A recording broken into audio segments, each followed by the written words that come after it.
Welcome to the Obesity Medicine Podcast with your host, Dr. Rentea, board certified in internal medicine and obesity medicine. Here, we talk about a path to metabolic health, and we have real conversations about chronic weight management and living a full life. Just a reminder, I am a physician, but I'm not your physician. So everything that's on this podcast is for informational purposes, but please go talk to your doctor about what's right for you. There is no medical advice being given on this podcast. Welcome back to another episode of the podcast. Today, we have a really special guest. We are interviewing Brooke Simonson.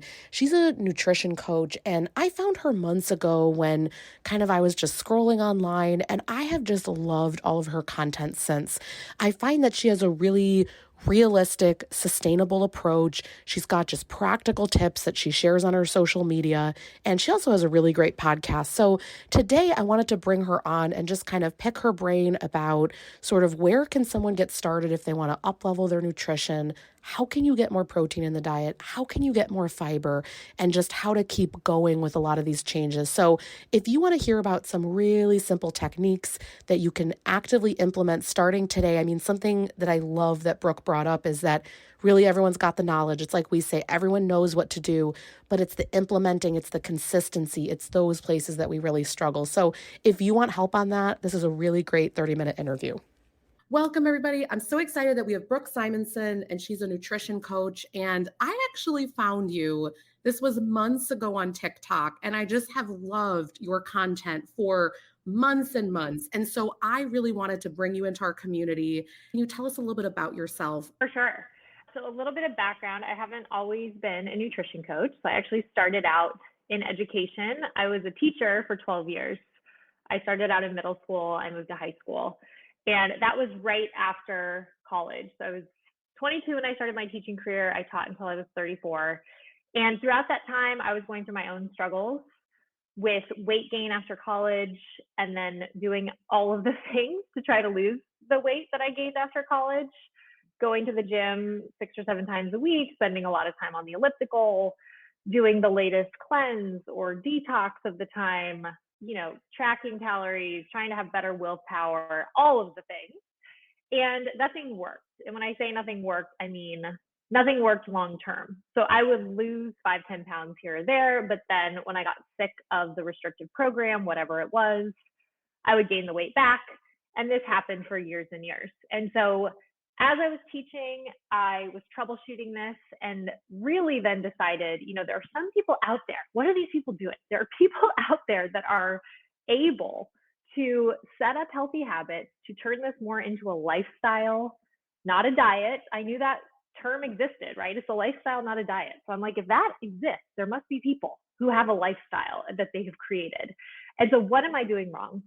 I dove into books and podcasts and scholarly articles and eventually enrolled in the Institute of Transformational Nutrition, where I got my certification as a coach, and finally realized that what it all boils down to is developing sustainable lifestyle habits that work for your unique likes, dislikes, and time constraints. The fad dieting, the detoxes, the cleanses, the restriction, the willpower, like this stuff doesn't work long term. And my husband and I, we were living in New York City at the time. We decided to move to California to be closer to family. So I had a choice. Do I get another teaching job or do I pursue this new passion of mine, which is screaming from the rooftops how to set up habits so that you can get sustainable results? And I decided to create my own business. So I started nutrition coaching a little over 3 years ago. And that's what I do now. And women, mostly, I work with men too, but mostly women come to me who are ready to hop off the dieting roller coaster, who are just really wanting to establish this lifestyle that's going to be sustainable forever, rather than needing to turn to the next diet and the next diet. I'm sure there's something we don't even know pop up this year. Who knows what it'll be of 2023? But my hope and goal in everything I do is to turn towards the sustainability, I say that word ad nauseum, and habits, and really personalize these things, because every person is unique. So it makes sense that we don't have a lot of success when we do these diets and programs that have just cookie cutter rules that are supposed to work for everyone. Yeah. I feel like number one, I feel like when you're talking about how it came out of this passion of having to solve your own challenges, I feel like that's with all of us in this space. Like, frankly, if you haven't had to go through that, I don't know that you're the best for working in this space, right? But something Yeah. I'm so curious with is, we talk about the same thing like a forever plan where you can modify it, you can adapt it, and it's unique to you, things like that. How do you help clients with that initially? Like, what do you see as the biggest challenge, like the biggest roadblock right when they come meet with you at first? I think the biggest challenge for a lot of people, I would actually say there's two. First is working on the mindset that if you're playing the long game, it's going to feel a lot slower and a lot different than what you've tried in the past. I had one client say this, and it's brilliant, and I now quote her all the time. She said, if it's fast, it doesn't last. And I think that's so true. But a lot of work that I do with clients in my group and one-on-one program is on mindset. And this is a mindset hang up that a lot of people have when they come to me, because you do lose weight really fast on diets. When you're losing in a more healthy, sustainable way, it could be a pound a week, it could be a half pound a week. But realizing that the plan you're putting into place is going to stick with you. So it's not that you're going to lose the weight and it'll necessarily bounce back as it has. So being comfortable with the slow and the steady progress, and realizing that if it's fast, it doesn't last. So this is going to be better. Along those same lines, I think another big challenge is thinking you have to do 45 things all at once. So what comes to mind is like Whole30 or 75 Hard. These programs that have a long list of rules to follow.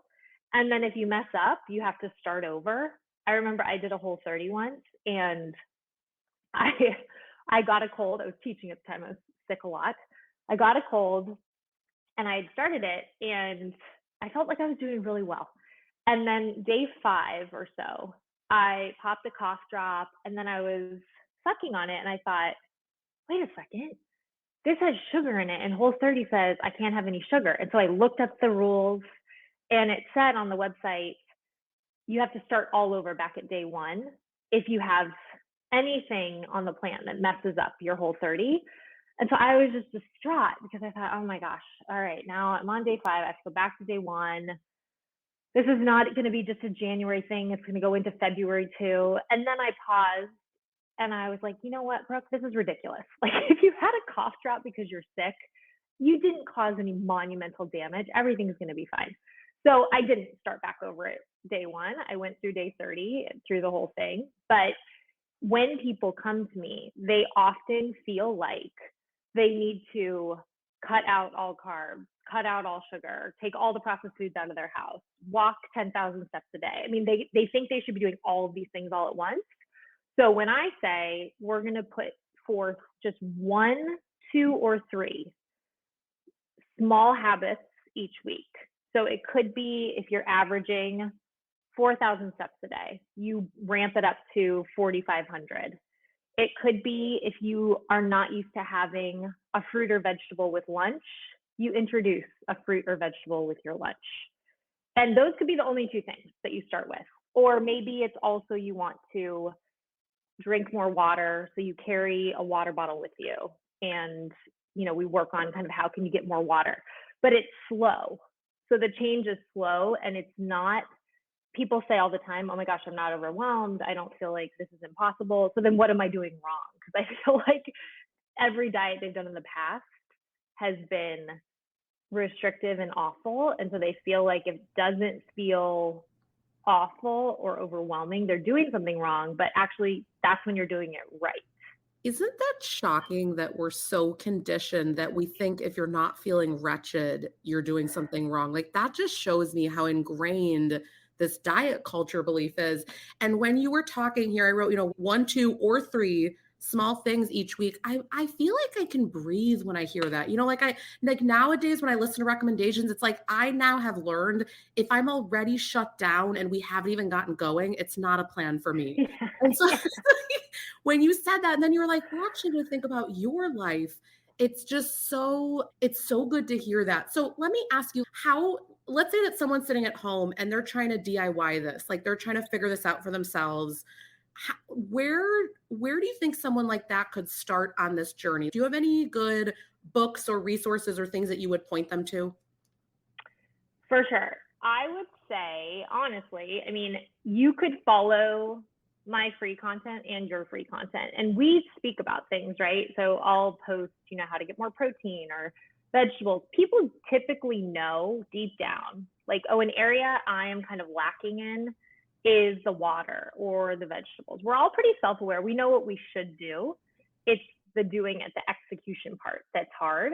So if you have in your gut right now, as I was talking, if you think about nutrition, sleep, managing stress, movement, if you have just this gut reaction of, ooh, I know I could have more vegetables, I don't have enough vegetables, I would just start there and start with one meal. Once you feel like that's habitual, that, okay, every lunch now, I find raw veggies lend themselves very well for lunch. So maybe you decide, I like snap peas and carrots and bell peppers. So you just start kind of adding one or more of those to your lunch every day. And that feels really comfortable. Then you reevaluate. So I would say, you could do this on your own. You could put into your calendar even every 10 days, a reminder to kind of pause and add a new habit or tweak the habit you've been working on. And then if you've been doing lunch, maybe you're like, okay, you know what? That feels really good. Now I'm going to try to introduce a fruit or vegetable at breakfast.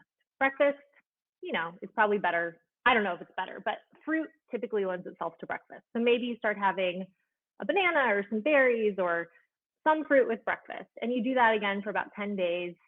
And then think about that. After 20 days, you're already introducing a fruit or vegetable 2 times in your day that you weren't prior. And so it's really the consistency of it. You've got to figure out how to stay consistent. You need to take it slow. So if you are averaging 4,000 steps a day and people are out there talking about getting 10,000 steps, going from 4,000 to 10,000, that's a lot. That's going to be a huge lifestyle change. So maybe every 10 days, you also add 500 more steps until you hit 7,000, 8,000 a day. And you feel, like I'm moving really great throughout my day now. And so that could just be it, that you just do a 10-day cadence in your calendar of pausing and thinking, what's something else small I could add? It could be going to bed 30 minutes earlier. It could be, I don't know, being on your phone less if that causes stress, or, it's all of these things that can work. I think you typically know what is kind of reasonable advice. You do not have to do anything crazy. I mean, there are tools out there. Like intermittent fasting is a tool. Some people like it. Some people don't really prefer breakfast. And that's fine. You don't have to eat breakfast. But if you get really honest with yourself, something like that, like cut out breakfast, might not be the best goal for you. A lot of people are actually more successful when they eat a really solid breakfast, they get some protein and fiber, maybe a piece of fruit, whatever, and you set the tone for your day. So I would say when you're doing this yourself, just be very cautious that you're not putting something in there that's this restrictive thing that's not necessary, if that makes sense. I really love coming back to what you said when you're like, it just in your gut, you feel like that's an area I need. I always say, like, if we like do ranking, right? Like 0 to 10, the area that's the lowest, you're going to get the most bang for your buck by working on that, right? So it's like, if you're already doing amazing with water, we don't need to now up that to 1,000,000. Like you're good. Like, let's move on, right? So I love it. I'm almost hearing like an intuitive answer where people need to actually listen to themselves again and don't be like incorporating programs where you know it's not going to work for you to not eat in the morning if you're hungry in the morning, things like that. Yeah. For sure. I had a client the other day. I have a free Facebook group, and she popped in with this question, and it just broke my heart because she said, I've been trying intermittent fasting in January and I just feel awful and I have headaches and I feel nauseous and I feel no energy. When do these symptoms wear off? Because I know there's some type of learning curve when you start it. And I think that's spoken about in the intermittent fasting community or the keto community. They talk about like the keto flu that you feel, or that you should have this terrible feeling for a while. Listen to your body. If you're like weak and you can't focus and you feel terrible when you're intermittent fasting, that might not be the thing to keep pushing. Like you don't have to keep pushing and pushing something that doesn't feel right for you. Totally. I think something, and by the way, I just want to open it up because I know we definitely have some of our members here that are live, and then, we air these podcast recordings later on our podcast. I'm going to leave it open if members want to ask things, but I have a few that I know we just very commonly get. And the first one I want to ask you about is protein, and something specifically when I came across your content in the past, I loved how you talked about up leveling protein, maybe even in some kind of processed foods and things. And so I'm just wondering if I feel like I just universally see with our clients that they struggle to get enough protein in. And can you tell us, like, what are some ways that we could increase that? Yeah, for sure. So some tangible actions. First of all, when I get clients, they're also typically not eating enough protein. And they know that. Like people know, they can sense, I know I'm not eating enough protein. What should I do? If you think I'm not eating enough protein and now I have to eat more protein, and you think you have to completely overhaul all of your recipes and meals and create new ones that have more protein, that is so stressful. I would say just look at what you're already eating. And then could you double the protein in that meal? So for example, if you have pasta, if your family loves a pasta and you have maybe a little bit of chicken in the pasta, could you double the amount of chicken in that recipe? Or could you add, Greek yogurt is a great one. You can add Greek yogurt to things. I made a pasta the other night and I made kind of a creamy marinara sauce. So I mixed Greek yogurt in with the marinara sauce.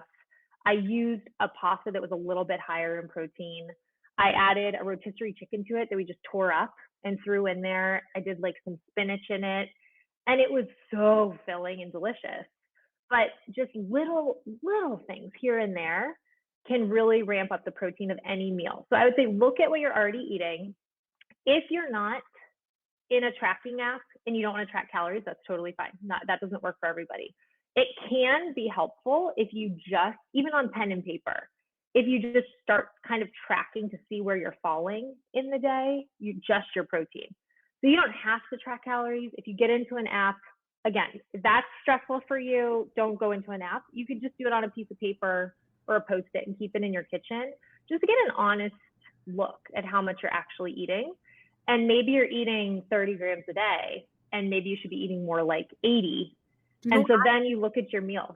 Like I had to do this actually because this was something as I was losing weight. I'm a vegetarian and I know about myself. I just tend to lots of carbs and it's not all bad, right? I mean, it's like it'll be beans or something, but I just noticed I don't think that you're getting enough literally to support me not losing muscle. Like I know this stuff medically and I'm like, I don't think this is happening, Matea. So I don't sit there counting calories and things like that, but it was helpful for me to say how much I'm actually getting with each meal. And then that tip that you said, it's so simple, but it's brilliant. Just double what you're already doing. Because I think we need to make a new recipe. We need to Pinterest it. And then we shut down. And someone just said here that they love the idea of, just adding fruits and veggies to each meal. Like these ideas sound simple, but they're not because we don't practically do them, like you said.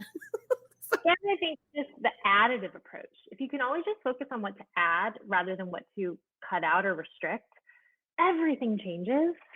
And life is so much better when you're not trying to avoid things and you're just thinking, you're not trying to avoid pasta. You're just thinking, how can I add more protein to this pasta and maybe a veggie? And then you've created this nutrient dense meal, but you're still enjoying pasta because who doesn't love pasta? I love that you bring that up. Like I like pizza and someone in our membership said to me, channel Matea's voice because I'm like, let's just do some veggies first, some protein, and then enjoy your pizza. But it's like you feel so different an hour or two later versus if you just had pizza, you're all bloated and tired. Yeah. Different feeling. Yeah, definitely. And I think that's a really good point too. I interviewed someone on my podcast and I forget who it was, but they said, you're not going to see a significant change in your weight. If your weight loss is your goal, you're not going to see, or let's say building muscle, any body composition goal, you're not going to see significant change for a while. Maybe you're losing a half pound to a pound per week. To feel noticeable difference, maybe it takes 6 weeks. And so if you're only focused on that weight or body composition goal, it can be really frustrating. But if you start turning to what can make me feel better today, you can get instant results. So if you look at your meal, your dinner, and you think, what can make me feel better? How will I feel my best after this meal? I know I'll feel better if I have some protein and a veggie with this pizza. You get instant results that very night. And you wake up the next morning feeling better. You don't have that huge lump of pizza or of overeating pizza in your stomach, and you just reframe your day. I do this all the time when I feel like not going for a walk at the end of the day. I'm like, but what will help me feel better tonight and actually enjoy Netflix more? Going for the walk will help me feel better. And so that reframe can be everything. That's so funny that you bring that up because I do that too. I never want to do the walk in the morning, but I'm like, but you won't hurt all day sitting at your desk. But here's the real mic drop moment. How can I feel better after this meal?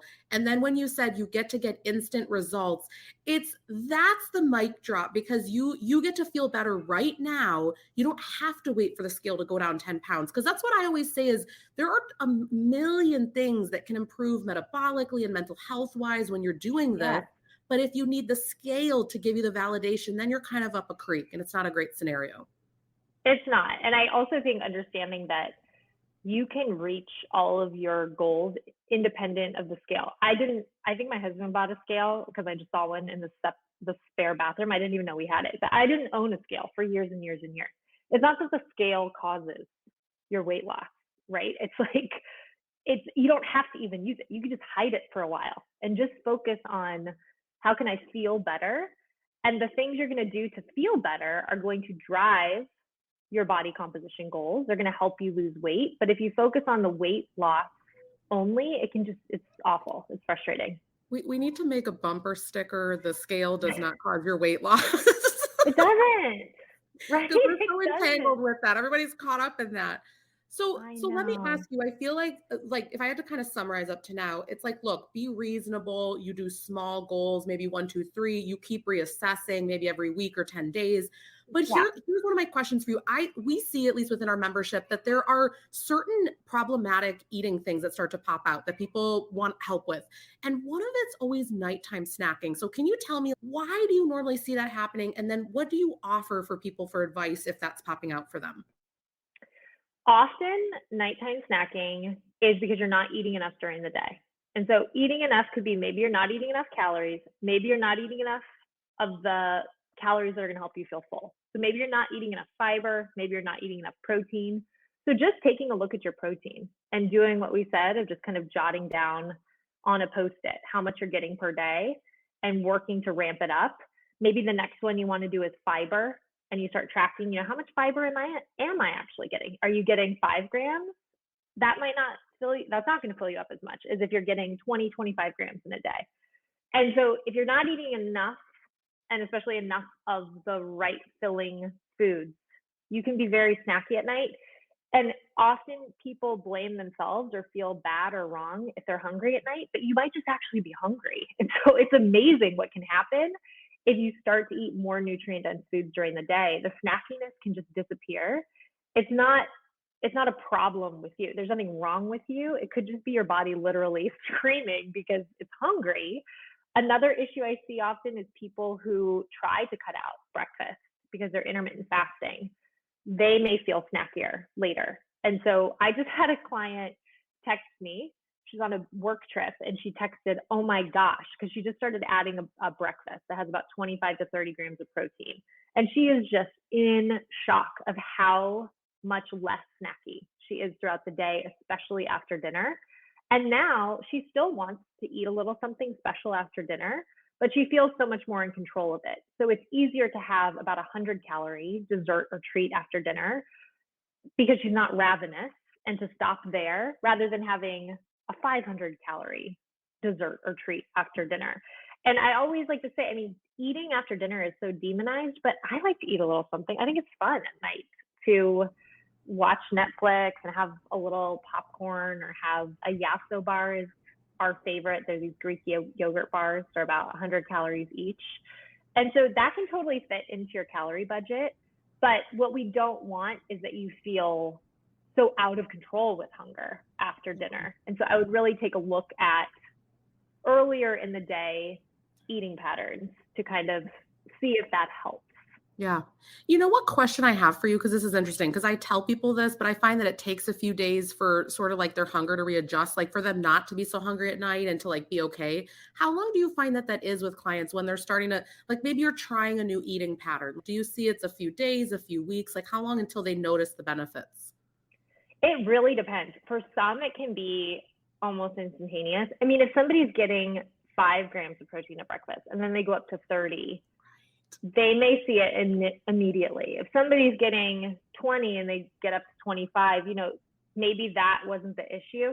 It totally depends on the person. But I always say any data is good data. Just instead of placing so much blame and shame on habits, just let what's happening be data for you and think all data is good data. Even what you in the past sort of thought is bad, just think, oh, this is really interesting, and take this, develop a habit of noticing.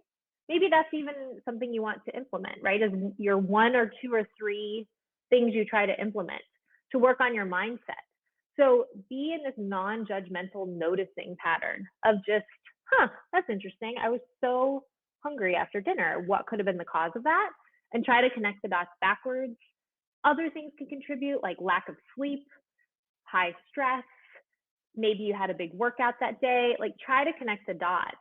But just when we take kind of the emotion out of it and stop feeling so bad and just really try to get to the root of things, then you're able to use the data to inform choices and to kind of learn from it.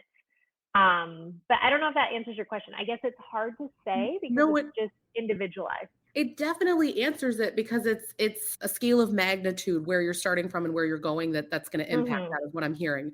And it's so true, right? Like if it's 5 grams versus 20, it makes a big difference Yeah. with protein and things. You mentioned fiber. And so I'm always curious kind of, we talked about how to increase protein. What about with fiber? Because I find, and this is just like what I hear from people, we might be going up on it, but they might get gaseous or they go too quickly. How do you recommend, like, what can people have to increase fiber and how do you recommend they go about it? Yeah. Slow and steady is really better. So I used to think I couldn't eat beans and then I would avoid them. But then I started introducing them slowly and now I can eat large quantities of beans and I'm fine. So just realizing if you get kind of gassy and have stomach distress, it doesn't necessarily mean your body hates fiber. It's just not used to it. So you could start introducing, I mean, there's fiber in fruits and vegetables and whole grains and lentils and beans, just slowly kind of introducing fiber to your day. If you are doing like whole grains and broccoli and beans and a higher fiber bread all at once, your body could be like, whoa, this is too much. But your body will tell you. So again, it's data. If you get distress after eating, stomach distress, then maybe think, okay, you know what, instead of using a half cup of beans, I'm going to try using a quarter cup or even less than a quarter cup, just having a few beans and trying to slowly like let your gut adjust and get used to it. But understand that it's not that, oh, my stomach hurts, I can never eat this stuff ever again. Right, right. That's really good. And someone asked here, is the sense of fullness different for the two types of fiber? And I'm assuming they mean soluble versus insoluble, like if you're eating it in a food form versus maybe like a chewy or dissolved in water. I'm going to assume, unless I read the question wrong. Yeah, I mean, I think just fiber in general tends to be filling. I mean, there is research that suggests if you drink food, you may not feel as full. And I like with smoothies, I have clients say, I had a smoothie that was 400 calories and about 30 grams of protein. And so from a meal, they would feel full from that same breakdown, but from Right. drinking a smoothie, they don't feel as full. Yeah. And I actually experienced that myself. There's something about Me chewing. too. Liquid is like it doesn't exist for me. It's like Yeah. I say with white rice for me, it's like air. It's like we didn't have the food. It just doesn't exist. Yeah, that's how I feel with smoothies. My husband's a big smoothie fan, so he'll make them and he feels really full from them. But then I drink it and I'm kind of like, okay, what's next? But, even though it had a bunch of fiber and protein. So there's all these different things that you could examine for you. And, if somebody's out there that's where we go wrong with nutrition advice a lot, because you'll follow somebody and they'll say, drink a smoothie every day. It'll make you feel full. And then if you don't feel full, you feel like, what's wrong with me? Right. I'm doing something wrong. And maybe you're one of the people that feels more full when you chew food. So you could try chewing food. Right. And I'm saying that, so seeing a comment here, I feel the same with smoothies, they're not satisfying. And I think it's fascinating how all of our bodies are so different. It's quite magical, honestly. Yeah. So I agree. And I think a smoothie too, I haven't tried this much, but I could probably do a snack smoothie. I think that could be satisfying to me, to make kind of like a afternoon cold milkshake type of thing with a banana and a protein shake and ice. But yeah, as a meal replacement, not my thing. Yeah. So just me. Could be, somebody might love them. I was gonna say, my business partner, Carrie, she is all about smoothies and I'm not. So we all get to be our own person. Exactly. Everyone, I always say, pick your own journey, right? Yeah. Let me ask you, if someone is trying to up-level their nutrition and whatever that might look like, because everyone's at a different place, what do you think would be like your top 2 tips for them? I think from my experience, a lot of people, just to go back to kind of beating the same drum, a lot of people aren't getting enough protein and fiber. One thing somebody said, I saw the comment, like, I love adding the fruit and veggie to each meal. What research says, what all dietary patterns can agree on, except, I guess, I don't know, there's probably people, actually, I just saw somebody posting that like vegetables cause cancer or something. Ignore those people, right? We're gonna ignore that. It's like ridiculous. But fruits and vegetables are like the best thing. Like, eat more, right? It doesn't matter. They could be, depending on your budget and accessibility, it could be in cans, it could be frozen. I love frozen fruits and vegetables. We have tons of them at all times. Doesn't have to be fresh, organic from the farmer's market, right? But as many fruits and vegetables as you can get. So something I like to think for myself is, can I get a cup or 2 of a fruit or vegetable at most meals and snacks? Love that. So that's just in my mind now. And I kind of picture like a little handful. Yeah. So add a snack too. So I'll get, I'll grab a handful of snap peas or berries, or bananas are fine to eat, or some people like to think half a plate, if that works for you. Right. But I think one nutritional change you could make is just, can I add a little handful of a fruit or a veggie to every meal and snack? Maybe not every, just most. You could work up to it. And then also, if you think of your plate and you think, can I make protein really kind of shine bright? Can I make it the star of this plate? And so even if you're having pasta, the protein maybe becomes more of the focus and the pasta is more of the side dish, rather than the pasta is the main event and the protein is just the side dish. Yeah. Oh my gosh, I love that so much. Can you make your protein shine? Because it makes me excited about it. Like, I want to go do it first. I have to increase the protein. Yeah.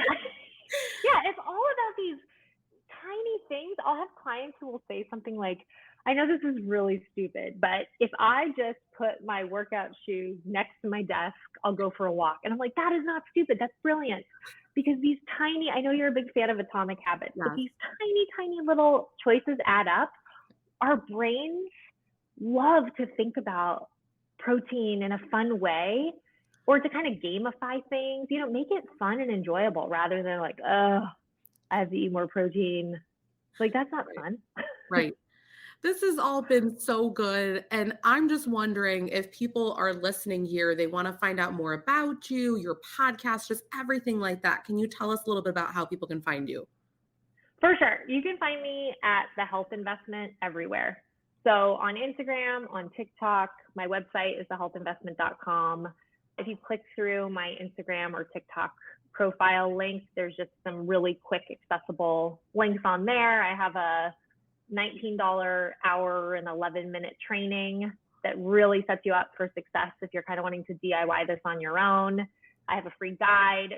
My podcast is in there. So I would just say TikTok, Instagram, website. Thank you so much for being here. We're going to link everything in the show notes. And the other thing is, I'm really going to plug that people go over to your podcast. I love it. You have the best guests on. Thank you. I well, that one was great too. But you had this doctor on. I don't know if they were, I forget what specialty they were, but this doctor has like an anonymous podcast about like Oh, debunking like hormone myths and stuff. oh yeah, HD. His website is hormonesdemystified.com. So he's never released his identity, but he is an endocrinologist, brilliant, brilliant guy. I broke it into 2 episodes, yeah, and just debunked a lot of hormone myths out there. Yeah, it was so he good. goes by HD, which is cool because nobody knows who he is, which is fun and mysterious. I was listening to the episode and I was like, oh my gosh, this guy, now I'm intrigued. He's anonymous. Yeah, I know. I know. Maybe we should have all done that, just been anonymous and then builds intrigue. But thank you so much for coming here and for talking to us. And I know that everyone's going to have learned so much from this. So thank you. Thank you for having me. It was a pleasure and I'd love to come back anytime. That marks the end of today's episode. But if you're newer to the podcast, I want to tell you about something that we have, and it's a free podcast roadmap. So this is perfect for any of you that are listening where you want to be directed to very specific episodes. So let's say that you are just starting out and you want to know, what should I do right when I start on the medications? Or you're experiencing certain side effects on the GLP-1s, or you want to know what to do if you're in a plateau, or if emotional eating is taking over, or if hunger levels are high. So we have many different categories of episodes that we've talked about, because there's a lot at this point. So if you want to be able to navigate that very easily, we have it broken down by category and also the episodes that are there, and we hyperlink to everything. So you can just click on it and find the episode, easy peasy. If you want that, you can go to renteaclinic.com/podcast roadmap. We'll have it linked right here underneath the show notes where you're listening. And you can go ahead and get that free resource so that it makes it easy for you to navigate, because I know that it's really hard when someone has an established podcast. I am such a podcast fiend, listening to podcasts all day long. And when I find one that I love, but there's a lot that are out there, I am so lost. So I hope that you enjoy this free podcast roadmap. Again, the link to get to that is going to be renteaclinic.com/podcast roadmap. I hope this is helpful, and let me know if you have any questions.